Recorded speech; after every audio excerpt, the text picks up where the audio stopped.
কেশবপুর নামক একটি ছোট্ট গ্রাম ছিল। সেই গ্রামে একটি গরিব চাষি এবং তার ছেলে, একটি ছোট্ট প্রেমের গল্প।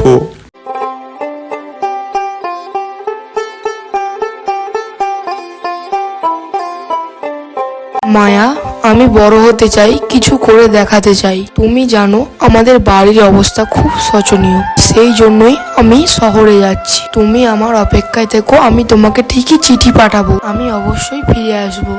আমি ফিরে এসে ঠিকই তোমাকে বিয়ে করব, তুমি আমার অপেক্ষায় থেকো। এই বলে নীল চলে গেল স্বপ্ন পূরণ করতে, জীবনে বড় হতে।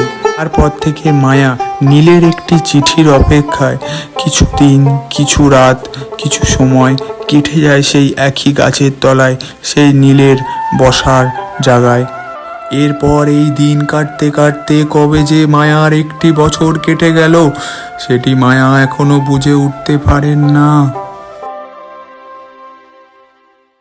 এই যে এটি হলো নীলের বাবা মা। বলছি গিন্নি, অনেক দিন তো হয়ে গেল, ছেলেটার তো কোনো খবর নাই। হ্যাঁ হ্যাঁ, অনেক দিন তো হলো, বুঝলে গিন্নি। আমি বরং মাঠ থেকে গরুটাকে একটু চড়িয়ে নিয়ে আসি। আচ্ছা, হ্যাঁ হ্যাঁ, তুমি যাও, আমি তবে ভাতটা বসাই। হ্যাঁ হ্যাঁ গিন্নি।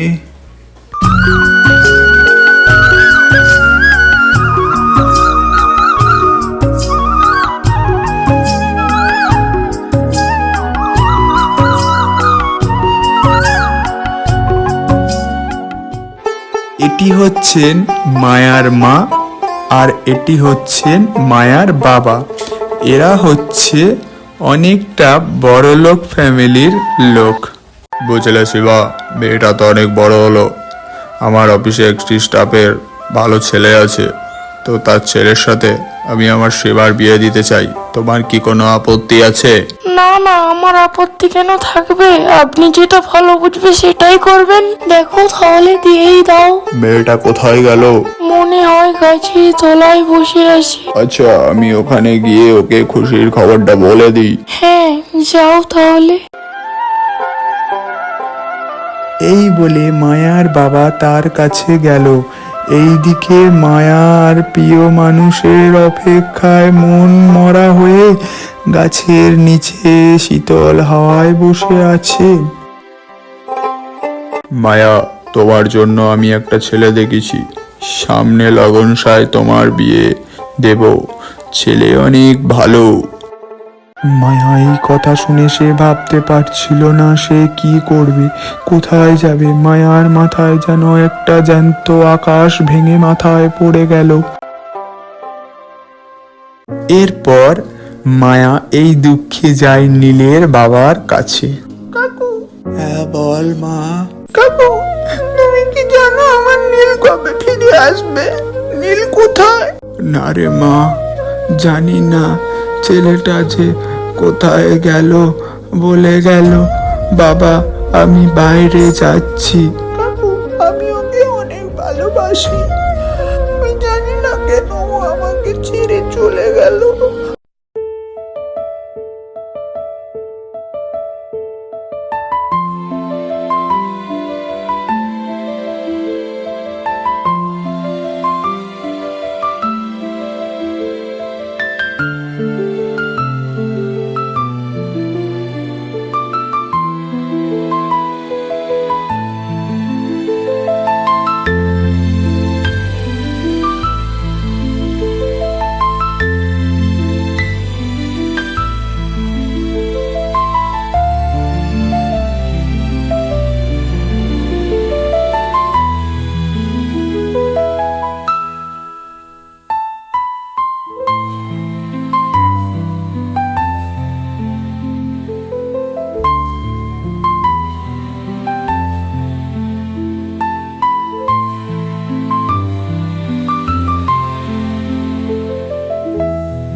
হ্যাঁ, বুঝলাম রে মা।